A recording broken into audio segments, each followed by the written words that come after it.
Welcome back. It's Breakfast Daily on Citi TV. Thank you so much for staying with us. Now, I mentioned earlier that today is World Menstrual Hygiene Day, and we're going to talk about how to ensure that every girl in this country will have access to sanitary pads, how to ensure there's no shame attached to going through something that is very normal, and how to properly serve our sisters in the disabled communities to ensure that they also have a great experience throughout their menstrual cycle. I have been joined by Mrs. Cecilia Seno. She's the Executive Director of Hope for Future Generations, as well as a board member of the National Population Council, Ghana.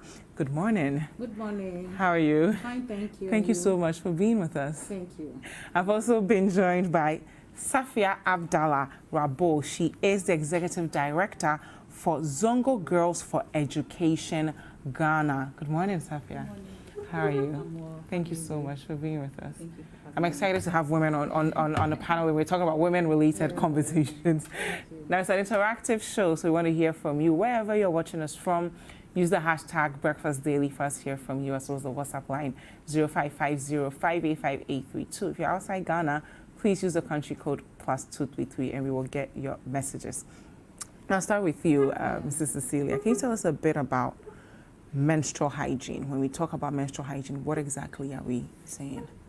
Menstrual hygiene is a natural process. Menstruation is natural and is part of development of women. And many people start menstruation at the age of 10. And so menstrual hygiene, when you add hygiene to menstruation, that means how you take care of yourself, your health, cleanliness, the material you use, everything that will keep you healthy during menstruation. And so basically menstrual hygiene is keeping yourself clean, neat, psychologically, physically during menstruation. Okay.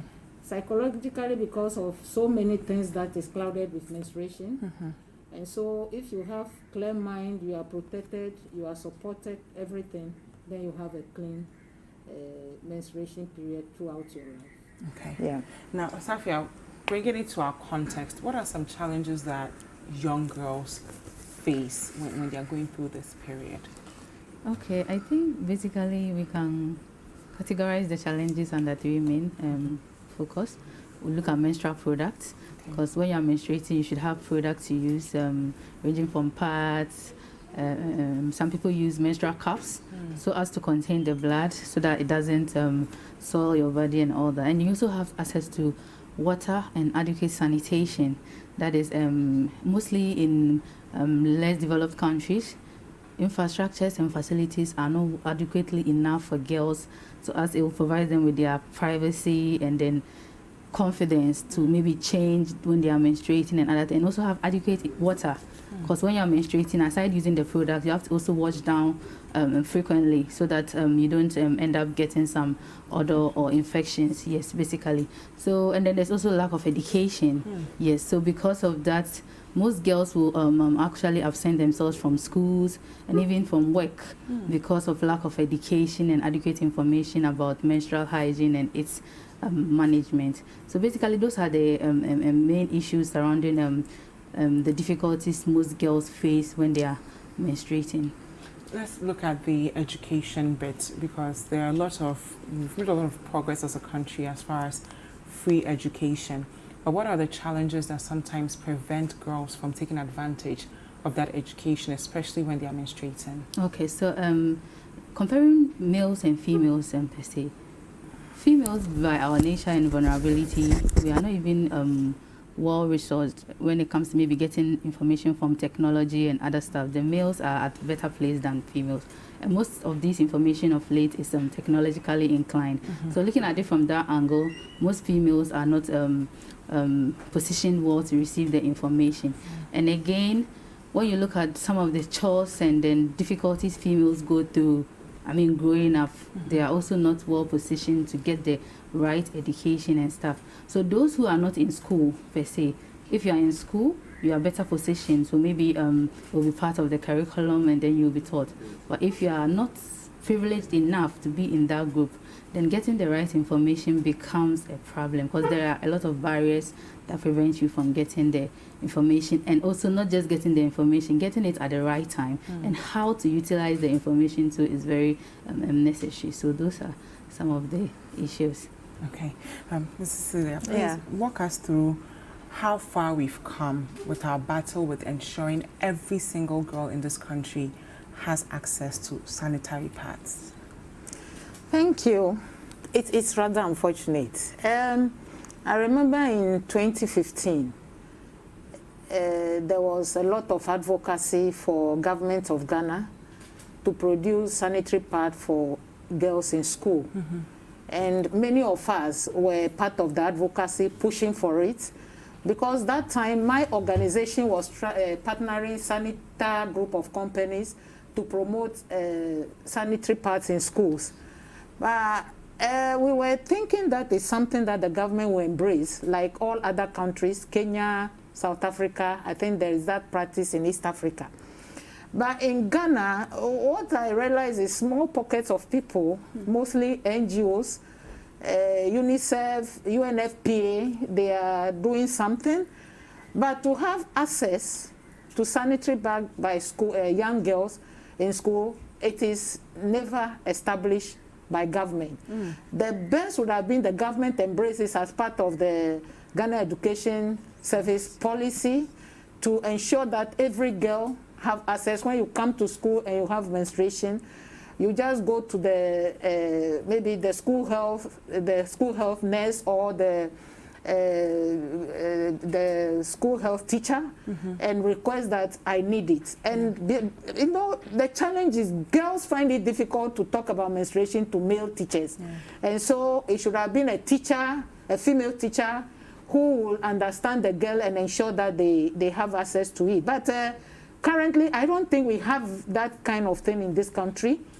And it is a big challenge which is contributing to high school absenteeism for girls when they are in their menstruation. I was reading a document yesterday by UNICEF that is saying that 95% of girls sometimes miss school due to menstrual hygiene, lack of the girls-friendly facilities, which includes even the sanitary pads. And so Ghana hasn't got anything established for girls in school, and I'm not aware of it. I don't know if it's aware of it, but I don't know if there is something like that. But how does all this hinder the development of the girl child? Because you go into an average public classroom, the teacher will tell you the girls are not confident. You grow closer to the girls and they tell you that I'm wearing the same pad from morning. So I'm not even paying attention to what the teacher is saying because I'm ashamed that if I get up, I'll soil myself, my colleagues will laugh at me. This thing under my panties is so uncomfortable, over my panties is so uncomfortable that I can't even concentrate in a classroom. And these are challenges girls in other parts of the world don't have to worry about. They just go to the school clinic, go to the nurse, they get the pads, they get to do all these things. How are our girls expected to be globally competitive when they can't even access something as basic as a sanitary pad? So this is a big barrier, a big challenge to girls' development in Ghana. For example, if you are teasing me for menstruation or swelling my dress, which is natural, it is a problem. So one, the confidence level of the girl, will be low. I mean, even trust, fear of the unknown, teasing. You know how boys tease you in school. And so it doesn't build them up. Because of that, if I'm menstruating, it's better I stay home. I don't come to school to face all these challenges.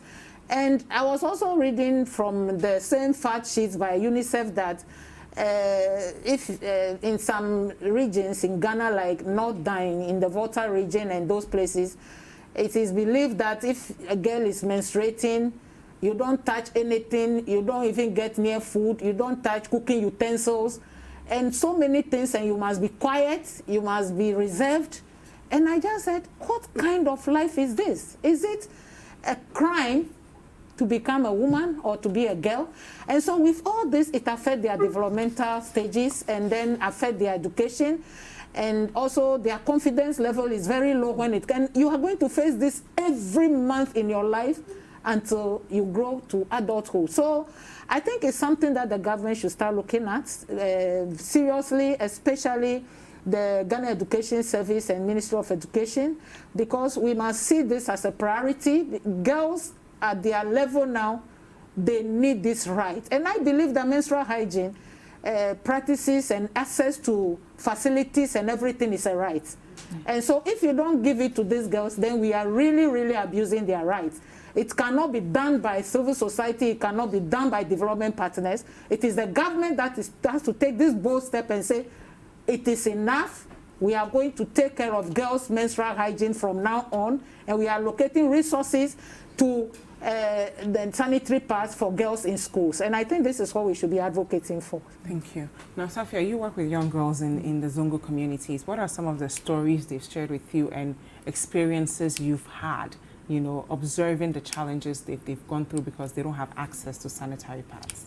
Okay, so before I come back to that question, in addition to what Mrs. Cecilia was saying, even aside girls, even women, I read a document about the study in Bangladesh where some women actually take contraceptives so as to prevent themselves from menstruating. Yes, because when they go to work, the conditions around is not favorable for them to change their pads and other things. So they prefer to not even go through that hassle when they would have to go to work, maybe at home. But because they have to report, then they would have to just disrupt their hormonal changes and not menstruate at all. So it's issues about girls, women in general. Everybody is inclusive. So it's something we have to really look at, like you said, and then provide the necessary destiny for the girls. So coming back to the young girl in the Zongo community, when you look at the Zongo community already, it's a vulnerable population, and then something that a girl elsewhere will be able to provide for herself, it becomes very challenging when you are coming from a Zongo community.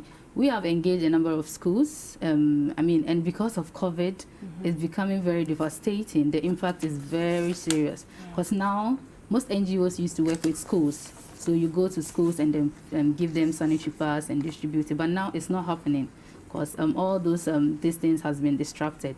So our engagement last year, most of the girls shared stories that sometimes you're at the point of crying, because even getting their fees and then those little monies to come to school is a problem. Then you have to channel some of these resources to buying sanitary products. So it's a huge problem, and it's very devastating. So like she said, I think the government has to take it on. So for the start, if it cannot be on a larger population, on a larger scale, but there should be some selected hotspots areas that I think they should be given the freedom to get sanitary pads in their schools, at their sick bays. There should be teachers who will be allocated to that specifically, so that when a lady is going through that during school period, she can go to her, talk to her, get the sanitary towel, change, and then continue to feel confident in her skin and then not be stigmatized at all. So basically, those are the challenges. Girls are really struggling when it comes to, because it's expensive. Yeah. Yes, it's expensive. Even for us, the elderly, sometimes getting it, you're kind of, okay, you have to buy it in bulk so that you don't have to be buying it small. Yes. So for a little girl who is trying to get her education, has to be spending, is it 5 cedi or 6 cedis every month to be buying a sanitary pad. And some people have heavy flow. Yeah. So even one pack is not enough. They would have to use like 2, which is like 10 cedi, 12 cedi. Then how do they also get to feed and also buy these products? Yeah. So I think the government has to look at it, and then stakeholders and other NGOs can come together to see how best these issues can be tackled, especially with the girls, the adolescents. For the women, we will take care of ourselves from that level. Thank you very much. Madam Cecilia, let's talk about the financial burden on the homes, right? Because in most low-income areas, this is a luxury that they simply cannot afford. Yeah. Your average sanitary pad is about 5 to 8 cedis, and your girl will probably need 2 in a month.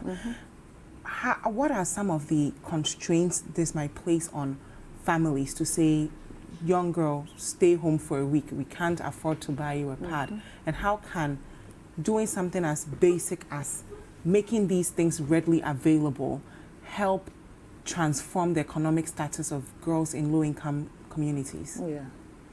You know, many countries are exploring reusable sanitary pads and also looking at making their own sanitary pad. A lot of international organizations are teaching girls how to prepare their own sanitary pad. These are things that we should start exploring. For example, a low-income home where mother and father have to wake up and do papa before they eat, and getting 10 cedis or 20 cedis for the girl a day is difficult. They will prefer the girl to stay home so that they rather use that money to buy food. And so, especially if you have more than one girl, maybe 2, 3 girls, and all of them are menstruating every month, it is difficult to sustain. And they will not put any priority to this. They might really even tell you that go and take this rag or something, or graphic, you know. It's so interesting to hear that the program that Hope for Future Generation is doing. We got to know that some of the girls use graphic. For their period. I'm telling you.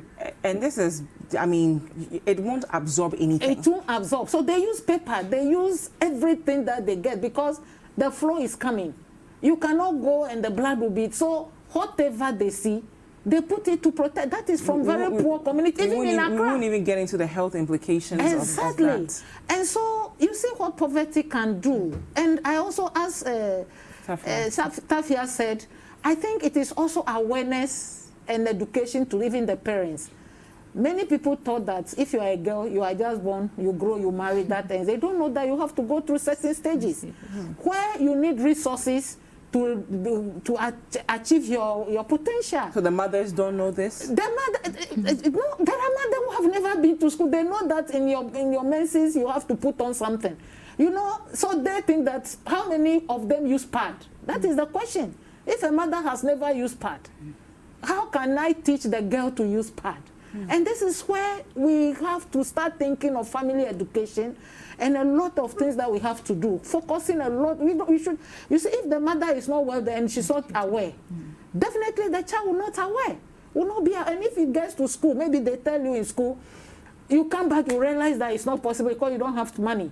And this is where many of the girls will turn to their boyfriends or somebody, give me money to buy pad. And if I tell my boyfriend, give me money to buy pad, I have really lowered myself. And you see, so they end up using different things to do their. It's so sad. It's very, very, anytime I go back and read those stories, I think we must all come together and call on the government to start looking at this. It is very low something, if you look at the resources we have as a country, to invest in girls' menstrual hygiene, I think it will bring us far. Thank you very much. This is still Breakfast Daily on Citi TV. Today is World Menstrual Hygiene Day. And in as much as we've made a lot of progress as a country in so many areas, there are girls in this country who can't go to school because they don't have access to sanitary pads. There are girls in this country who are using newspapers as sanitary pads because they simply cannot afford it. Now, how are we supposed to grow the next generation of powerful women in this country when we can't provide sanitary pads for our young girls? If you want to join the conversation, use the hashtag Breakfast Daily, and our WhatsApp line is 0550-585-832. If you're outside Ghana, please use the country code +233. So, Safia, how do we start with the mothers? Because some mothers even feel uncomfortable talking about menstruation with their daughters. So a lot of young girls have to rely on their friends to educate themselves on what they are supposed to do. Yeah. So in addition to that, there's even instances where family members have exploited young girls just because they find it comfortable to discuss their menstrual health issues with them rather than their direct parents. Yes, uncles and distant relatives actually end up raping and sleeping with these young girls for financial gains, to buy sanitary pads, and then just because they want to share with them the psychological and then the trauma they go through when the menses come. Especially those who have cramps, you know, it can be so painful. Yeah. Yes, so because you don't have the adequate information about how to handle all these, you resort to maybe an uncle or something, and then he takes advantage of you because of your situation. So I think with the mothers, the education has to come, like Mrs. Cecilia said, there should be family health incorporated in this whole thing, so that it wouldn't only be about the girls, because the girls come from home. Yeah. And if no matter the education you give to her, she goes back home and then the conditions, and then the mother is not adequately informed to keep on reminding her, have you done this? You know, you're in your period, you're not supposed to do this, you're supposed to do that. Then it's a cost-90 work for all of us. So I think there should be measures put in place. There should be investments in research as well, so that we can focus on improving the health and well-being of these girls. Believe you me, there's also a link between menstrual hygiene management and the SDGs, which sometimes it hasn't been well looked at because it's not directly linked. That's how people see. But please make the connection. Yes, because when you look at the menstrual hygiene of a girl, it's about her health and her well-being. Because if she uses paper, then she has reproductive health issues. Then health and well-being for all, at all ages. It hasn't been well realized, which is the SDG Goal 3. Then we also look at education and inclusive continuous learning for everybody, especially girls. But now she's menstruating, she's absenting herself from school. It's continuous for a time, and over time she doesn't even see the relevance to continue her education. She becomes a dropout, or because she doesn't have the adequate information, she doesn't even know that this is what I'm supposed to do when I'm ovulating, and after ovulation, my period will come. Teenage pregnancy sets in, and her education is disrupted. And there's also the need for everyone to have adequate resources and sanitation facilities. When she's menstruating, after removing the pad, where does she dispose it of? Her school environment, has it been well structured such that there are facilities for you to adequately dispose of your sanitary towels without shame and with confidence? Is it there? And even at the workplace, have we put in place facilities so that maybe female nurses at work, do they have facilities that will enable them change comfortably, watch down when there's the need to? Maybe when a nurse or something saws herself at work, does she have the resources to kind of quickly go and change without having to feel ashamed or embarrassed that I've soiled my uniform and then I have to quickly leave work, which also leads to less productivity at work and all that. So there is a link.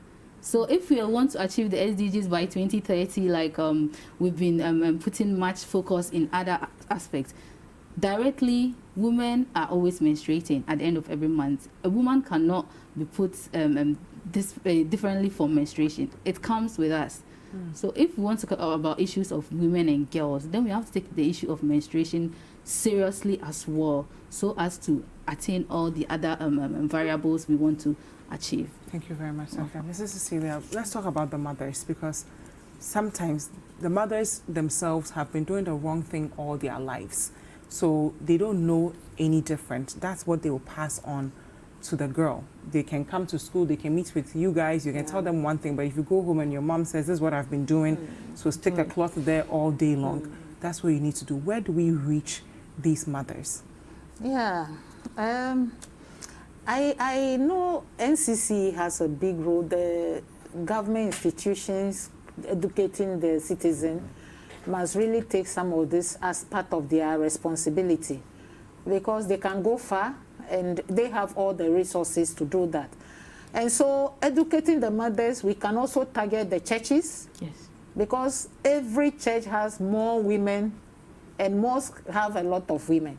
And so we have to strengthen our partnership with the faith-based organizations, the churches, and speak the local language, because that is, you see, the low-hanging fruit. The churches are there.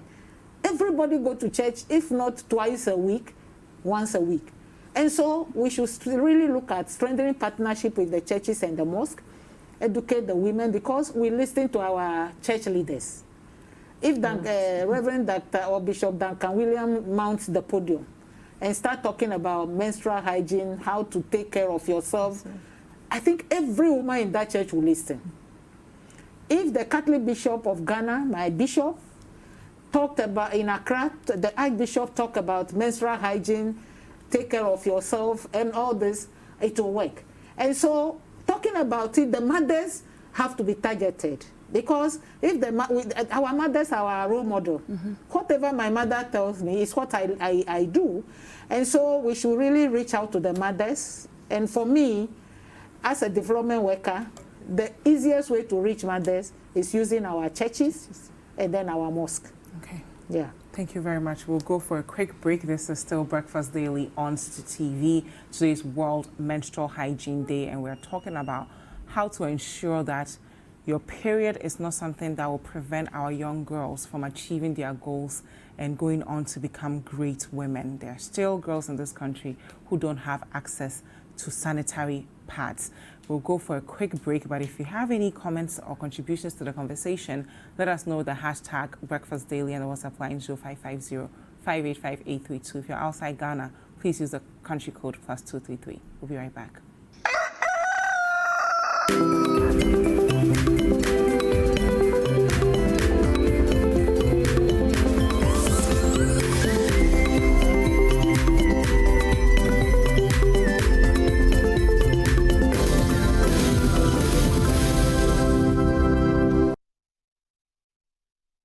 Welcome back. This is Breakfast Daily on Citi TV. Thank you so much for staying with us. Today's World Menstrual Hygiene Day, and we've been talking about how to ensure that our young girls and women in this country have access to sanitary pads, that your period isn't something that you are ashamed of, that, you know, women and girls will not have to feel so bad and have a lack of confidence because they are struggling with feeling uncomfortable because they have papers, you know, holding them up as pads because they cannot afford sanitary pad. On an average, your average young girl will spend about 6 to 12 cedis a month to buy sanitary pads, and that's a luxury that most families simply cannot afford. But the girl should not be able to, you know, should not be able to achieve her dreams because she can't afford sanitary pads. We've received some messages from you, so I'll read that briefly and then we'll continue the show. Kamal says, good morning to my sister Safia. This great woman is doing a lot in our Zongo community, and it is time we started celebrating her to the max.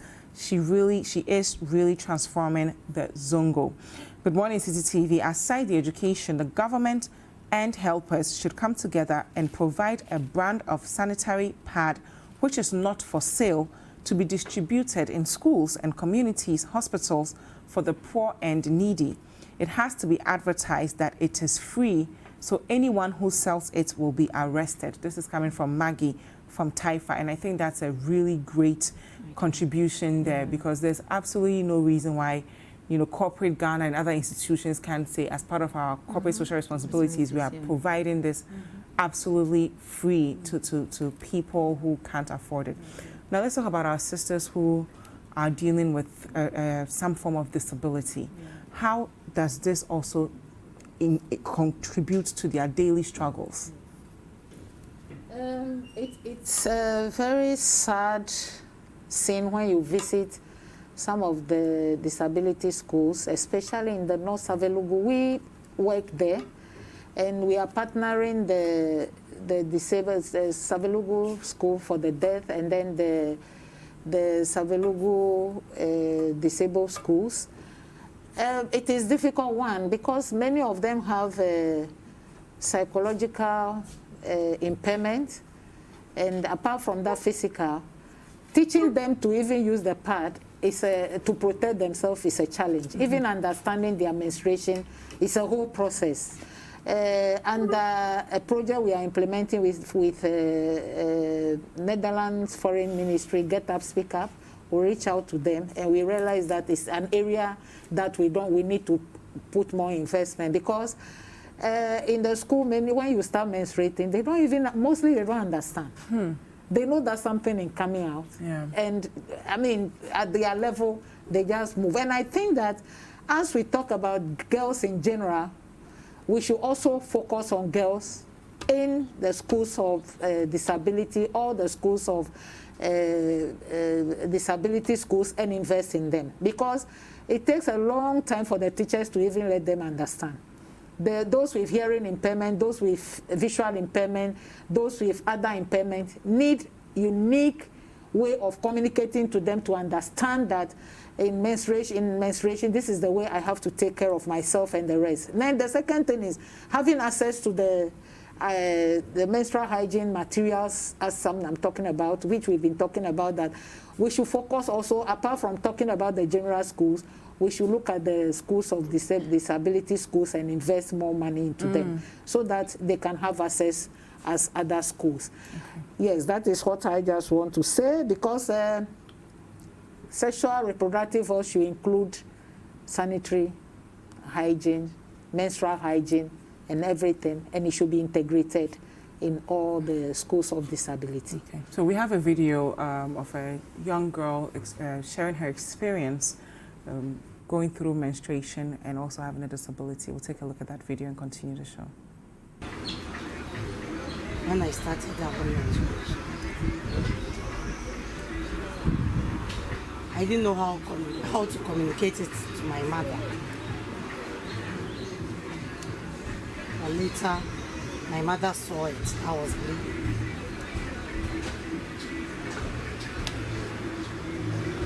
Then she taught me how to keep myself and helped me to acquire some pad. So there you have it, a young, very brilliant girl saying that she didn't even know how to tell her mom that I'm experiencing this. Where do we even begin from as far as getting parents to prepare that you have a daughter, she's a child, at some point you will have to initiate that conversation? Yes. If you talk of parents who are educated, it's very easy. But parents who really don't understand, that is where the challenge is. And I you know, it's a whole chain, you know. If my mother didn't tell me when I was a girl and I didn't understand, I give birth to girls, it will continue. And there should be a place that this chain will break. The gap should be really break to ensure that it is done. Again, education of the mother is very important. And so this is where we have to start thinking adult education is very important. Partnership with the media, community radio, because in almost every community, you hear that there is radio. Early morning, someone opens radio. And I think that we should really look at how do we really strengthen partnership with media and then the national NCC to take out this basic education. I also said that we should integrate family health education into our interventions. I will be happy one day to see where health and faith, church works together, where all the education work jointly with faith, because that is where you can get a lot of people very focused listening to you. And so if we can partner that, and every church you go, when you count women, they are more than men. And so if you want to target women, for me, I believe that the best place to get women, which is very cheap, not inexpensive, should be the churches, the mosque. Okay. And apart from that, we can also strengthen partnership with the traditional leaders, queen mothers, who are already role models, custodians of our culture and our tradition. We should strengthen partnership with them and reach out to them. I mean, we should use basic existing structures that we have to reach out to people that cannot travel to Accra, who cannot travel to Kumasi, who don't have TV, who don't have radio, but can hear it from somebody. I think these are the areas that I think innovations that we should start looking at, because they can't use technology. Yeah. Now everybody can get social media. We are on Facebook, the young people, but so many mothers cannot. And so that's the way we can target women. Thank you. Safia, let's talk about our schools, because, I mean, the process of changing your pad it's very messy. You know, you need to, first of all, wash your hands before you go down there to change your pad. After you take off the old pad, you need a lot of toilet paper to clean it. You know, advisably, you should even be using wipes, not toilet paper. You go to some of our schools, they don't have running water. They don't have soap. They don't even have tissue paper for the young girls to use when they have to change. How have we failed our young girls by not making these basic essentials available for them to use when it's a time of the month? I think we failed well enough, because for some schools some schools don't even have facilities for that at all. Some schools don't have it at all. So like maybe a lot of basic schools, which we think they go and go back home. But then the person goes to school. But what if the menses comes when the person was at school? So she can't say that I'll wait till I go home. So definitely she will go home. So it means that day she has lost academic work for that day. which shouldn't be the case. So I think we have to look at it very well and then start putting in place structures that is female friendly as well, not just any structure. It should be female friendly. Maybe even aside just the toilet space, there should be a place, confined place, where you can comfortably change, do whatever you want to do, tie up your pad and then comfortably dispose it off. It should be eco-friendly as well. It shouldn't just be disposing it off and then later it will cause harm to other people around. So it's a problem. And most senior high school, I know there is a school we went to some time back, even the washrooms they use, they gather at one place to bath and other things. So when you're bathing, it's fine. But what if you want to change? How do you do that? And some girls are so shy of their bodies. So you kind of, it's like the person's confidence, she's not okay, she's not comfortable changing in front of other people. So I think we have to look at the whole engineering thing about how these things are put in place and start looking at it from that level, because the ladies or the girls' human right too is at stake. So if you say human rights, and then a lady is not comfortable when she's menstruating, then a human right has not been well achieved at the end of the day. So I think we have to look at it very well and then give that due privilege to women and girls in various schools and in basic schools at all levels. It shouldn't be a matter of maybe it's a boarding facility, so we have to do it. Even if it is a day school, women menstruate anytime. Sometimes you don't even know when it is coming. Some people are not able to track their period. So it just comes anytime, and then the facility should be there to adequately help her cater for her menstrual health needs and lead her to get the adequate health she needs to safeguard all these stuffs. Okay, Madam Cecilia, let's talk about the teachers within the schools, right? Especially maybe the female teachers. What role should they play in educating the girl child about menstrual cramps, how long you should have your pad on, when you should change it, you know, the harmful effects of keeping it on for too long? Because I learned about toxic shock syndrome when I was 12 years old, so I knew you can't keep this thing on for too long. You'll get sick. What role should the teachers play in all of this? Yes, so if you look at the number of hours school children spend, people spend in school, they have a lot of time with the teachers, especially their school health teachers. For girls, it is good for the women, the ladies or lady teachers, to educate them. And it should be done every day. At least, even if it's 20 minutes you talk about menstrual hygiene, they have a role to play. One, I think you know that the way our biological makeup as women has exposed us to a lot of infection if you don't take care of your private parts. And so you are exposed to a lot of infection. So they have to let them know that whatever go to that part can give you infection. So it should be always clean. Two, you can't wear pad the whole day. And so if, like she said, tracking your menses, not all of them can track their menses. But if you can track your menses and you know that, I mean, you must come with extra pad, at least 2 or 3 in your bag. Especially if you have a heavy flow, naturally have heavy flow, you can change about 5, 6 times. If you are coming to school the whole up to maybe 3 o'clock, 2 o'clock, you might need to change. So I think the teachers need to really let them know. That is the time they even have to teach you that you can get pregnant if you don't protect yourself, take care of yourself, because looking at the menstrual hygiene, there is a cycle, and there is a certain part of the cycle that if you have sex or you have any sexual intercourse, you will end up getting pregnant.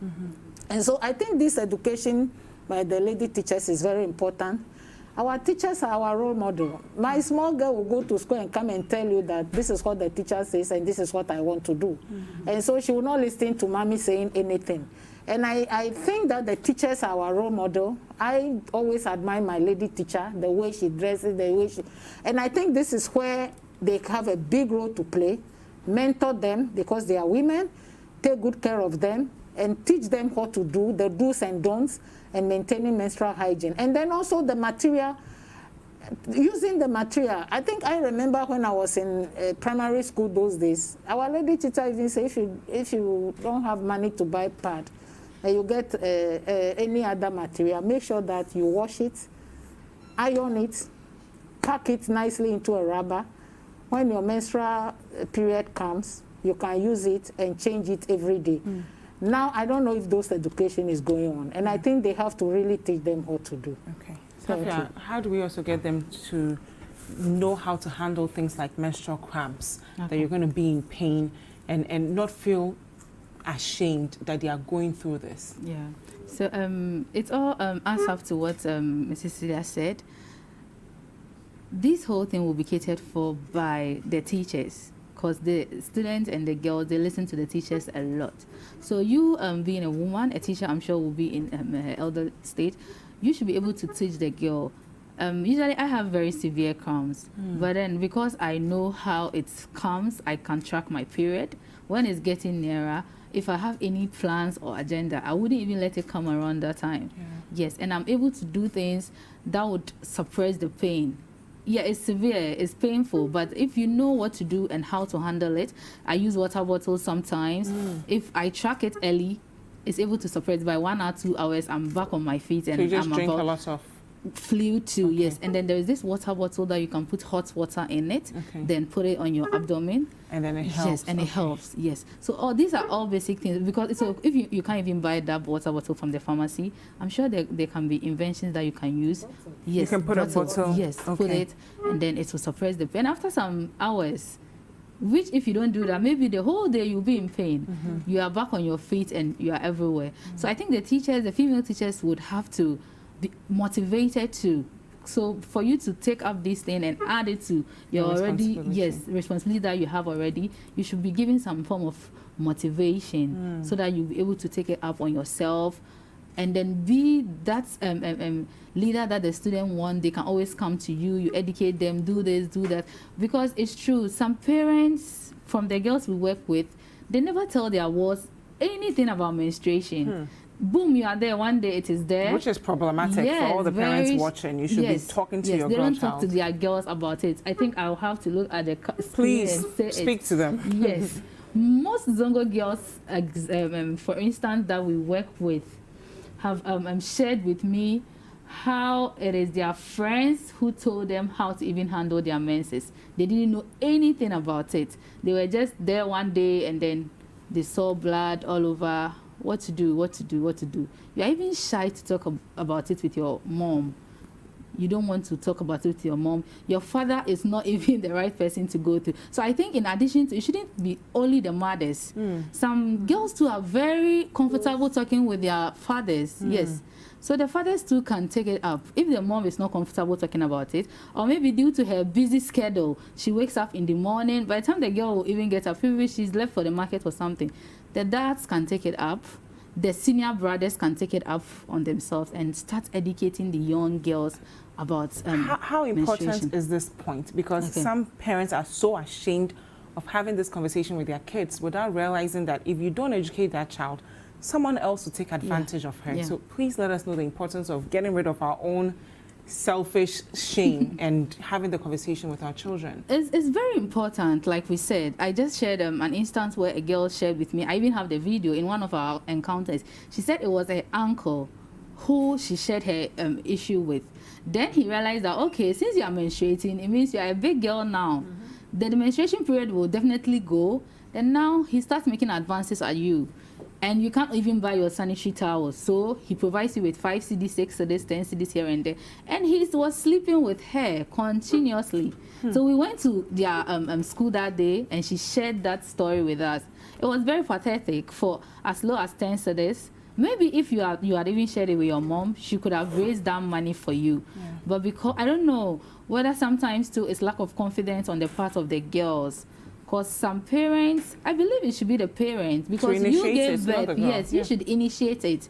Yes, maybe she's 10 years, 11 years. You can start asking her once in a while. Have you started doing this? Even pubertal changes is happening. You've seen changes in her, so definitely you should know that you've been there before.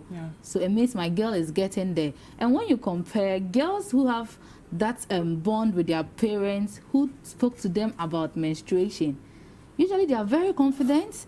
They know what they are about. It's like in totality, they are very confident, their educational level, everything is on. But when you don't have that link, your parents are not talking to you about menstruation, then it goes on. Bigger issues, you can't even go and talk to them about. Your confidence is impaired, and then all other negatives will definitely set in. So I think Mrs. Cecilia will be able to take it deeper, because she's a parent, about how to handle the issue of getting the parents to initiate. I think you've done a very good job. But talk to us about the importance of not taxing sanitary pads in this country. One, you know, the price per sanitary pad yesterday, I sent someone to buy for me, and I gave the person 20 cedis to get variety. And so this was what I had.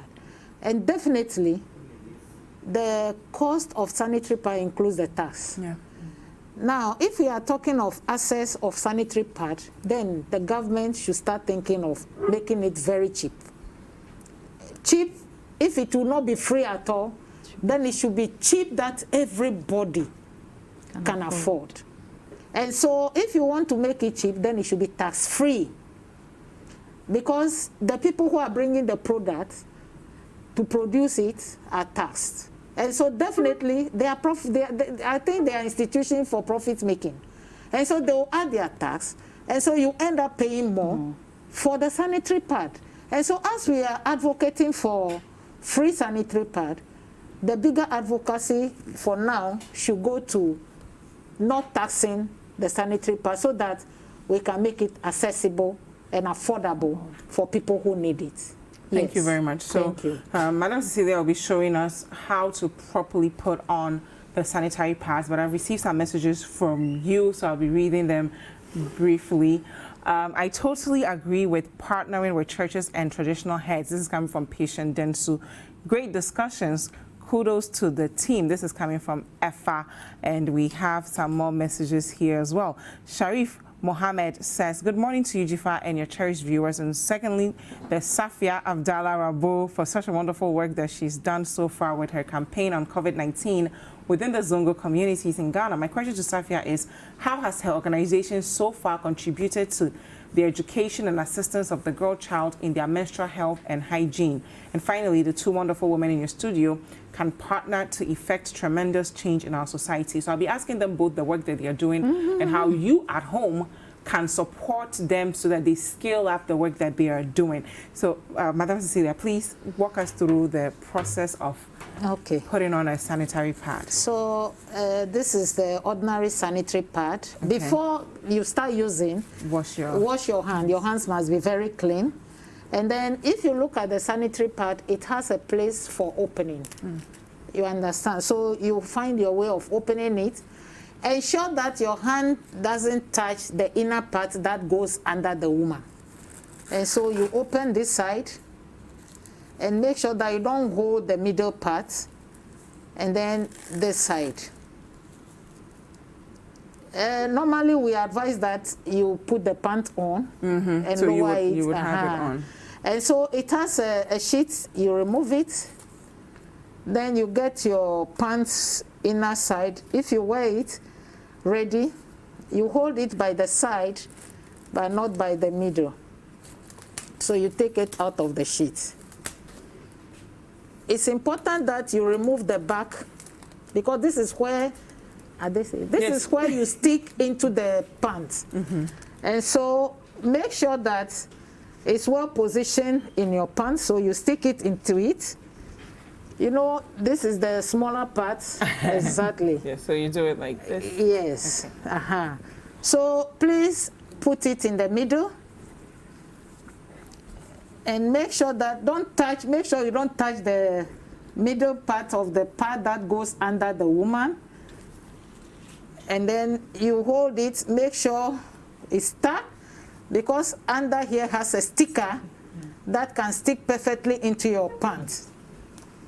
And then you open the wing and make sure that you bring the wing back and stick it under your pant like this. And then the other side also under your pants. Make sure you don't touch the middle, because it can give you infection So out. and then you open it nicely. And then you're done. You are done. So you just put it stuck on like under, then you put it on. So the flow is there. We have different types of pad. This is just the ordinary one. If you have a heavy flow, normally for women who has given birth, or if you have very heavy flow, you use the long one, that type. So this is for people with heavy flow. Heavy flow, but we have different types. So when you're going out to buy, you should know the type that you're buying the type as well. that you want. Okay. And then, and even this general one has different ones that when you go, they give it to you. But always make sure that it's stuck so that it doesn't move as you walk. And normally women like putting on, apart from this, their pants, they also put on stretch. Yes. To secure it very well and position it. And then we have the other one, which is the Panty liner. panty liner. Normally every girl wants to use it so that it prevents a lot of things flowing into your pants, especially sweat and different things. You have a little bit of yeast infection or something. Yeah, to also protect you from getting infection. A lot of, and you must make sure that you have extra in your bag. Every girl has a lot of this in. If you take girl's bag, it's there. And you must change it frequently. Remember, anytime you are changing your sanitary pad, wash your hand with soap and running water to protect yourself. Thank you very much. You're And I welcome. personally find pads very uncomfortable, so I use tampons, right? And that one is really easy. You just, you know, push it out like this, and then you stick it inside, and then it expands as it's absorbing the blood, so you would know when it's full, and then you take it out. You clean the area and you stick a new one in, right? So that's another option for you. Lastly, please tell us about your organizations and how we can support the work that you're doing. Okay, so the Zongo Girls for Education, we work in Zongo communities for girls and women, yes. So due to the impact of COVID-19, we've been doing a lot on COVID-19. So we are looking at a large-scale donation this time around. The one-time donation, and it's like the girls, they will use it a month or two and it's done. So this time around, we are looking at giving them a supply that will last them for like 3 to 4 months. Nice. Yes, so we are reaching out to the general public to support us in this outreach, so that we can reach out to a lot of girls, yes, in their communities and then in their schools within the Zongo communities. Is there a number to contact you on as well as a Yes, Momo please. number to donate? Yes, so for the Momo number is 0556 170 283. And then if you want to also call us to make any enquiries too, you can reach us on 0205 2575 38. Thank you very much. Thank you very much. Madam Cecilia. So my organization, Hope for Future Generations, is a community-based but national NGO. It's a Ghanaian NGO actually, and our focus is on women, young people, and children. We really look at empowering young people and women with different interventions. We work across all the 10 regions. Nice. We have all the 16 regions, but we have offices in 7 regions strategically positioned to reach out to every part of the country. Our head office is Ajolo. We are near the Ghana Refugee Board. Our focus, we work a lot with persons with disability and also work with Ghana Education Service, improving girls' situation in school and education, ensure that they are retained. We partner different institutions, especially the media. Nice. So we're partnering you more. Exactly. What's the number to contact you if someone wants to So you help can work get with us on 0244 457 231.